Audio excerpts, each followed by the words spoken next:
बिस्मिल्लाहिर्रहमानिर्रहीम। अस्सलाम वालेकुम व्यूअर्स, कैसे उम्मीद करती हूँ कि सब ठीक होंगे। शुक्र अल्हम्दुलिल्लाह मैं भी ठीक हूँ। तो व्यूअर्स, जैसे कि आप सब जानते हैं कि आपके साथ रेमेडीज़ और रेसिपी शेयर करती हूँ और दुआओं का भी एक सिलसिला शुरू किया हुआ है।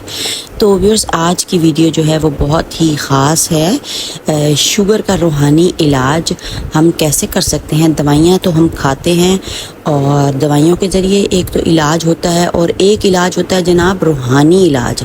रूहानी इलाज से क्या होता है कि हमें जो है वो तक़वियत मिलती है। अगर बीमारी की शिद्दत बहुत ज़्यादा है और अगर हम अपना रूहानी इलाज कर रहे हैं ना, तो यकीन माने आप करके देखेंगे तो आपको पता चलेगा कि उससे क्या होता है कि वो शिद्दत कम हो जाती है। रूहानी इलाज ये होता है। रूहानी इलाज से क्या होता है कि रब ताला की रहमतें, बरकतें और आफ़ियत जो है वो शामिल हाल हो जाती है।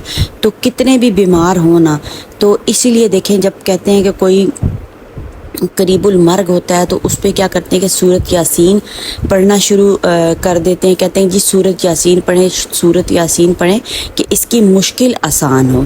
तो वो एक होता है कि रूहानी इलाज होता है वो। तो इसलिए रूहानी इलाज है वो बहुत ही ज़रूरी है। बीमारियों का इलाज रूहानी तरीके से करना। दवाई खाना सुन्नत है और रूहानी इलाज भी हमें करना चाहिए। उससे क्या है कि रब ताला की मदद, जैसा कि मैंने आपको पहले बताया, शामिल हाल हो जाती है और बीमारी की शिद्दत कम होती है, दर्द तकलीफ़ कम होता है। तो इसमें कोई शक व शुबा नहीं है, क्योंकि ज़ाहिर है रब ताला की ये अनायतें हैं हमारी तरफ जो हैं वो अल्लाह ताला ने अनायतें की हुई हैं कुरान नाजिल करके, दुआएं नाजिल करके कि मेरा बंदा जो है वो परेशान ना हो और उसको तकलीफ़ ना हो। क्योंकि रब ताला जो है वो 70 माओं से ज़्यादा हमारे साथ प्यार करते हैं।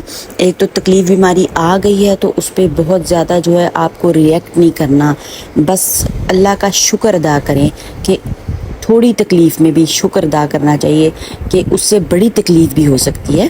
तो इसलिए व्यूअर्स, शुगर का ये है कि अगर हम इसको कंट्रोल में रखें तो ये बीमारी मतलब है तो बुरी बीमारी, पर इतनी बुरी भी नहीं है अगर इसको हम अपने कंट्रोल में रखें और दवाइयों के ज़रिए रूहानी इलाज करते रहें। तो व्यूअर्स, आज बहुत ही प्यारी सी दुआ है।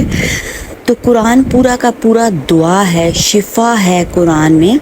तो आयत ये एक बहुत ही प्यारी आयत है, सूरत बनी इसराइल की ये आयत नंबर 80 है गालिबन।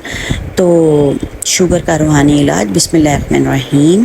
रब्बी अदखिलनी मुदखला सिद्क़न व अखरिजनी मुखरजा सिद्क़न वजअलनी मिन लदुनका सुल्तानन नसीरा। माशाअल्लाह, सुभानअल्लाह, अल्लाह अकबर। देखिए छोटी सी आयत है, इसको क्या करना है, 3 बार पानी पर दम करके पिएँ।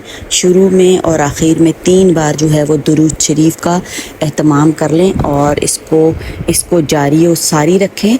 तो इसलिए इससे ये होना है कि जो शिद्दत है ना वो कम होगी और तकलीफ़ कम होगी और फर्दर बीमारियां जो हैं वो इससे कम होंगी रूहानी इलाज से। तो व्यूअर्स, अगर आपको वीडियो पसंद आ रही है तो चैनल को सब्सक्राइब कर दें, लाइक कर दें और शेयर भी कर दें कि जो इस बीमारी में मुब्तला हैं, शुगर में मुब्तला हैं, तो वो अपना रूहानी इलाज करें, दवाइयाँ जारी और सारी रखें और जनाब इसके ज़रिए से शिफा याब हों। अल्लाह ताला का बेहतरीन कलाम है। अल्लाह हाफ़िज़।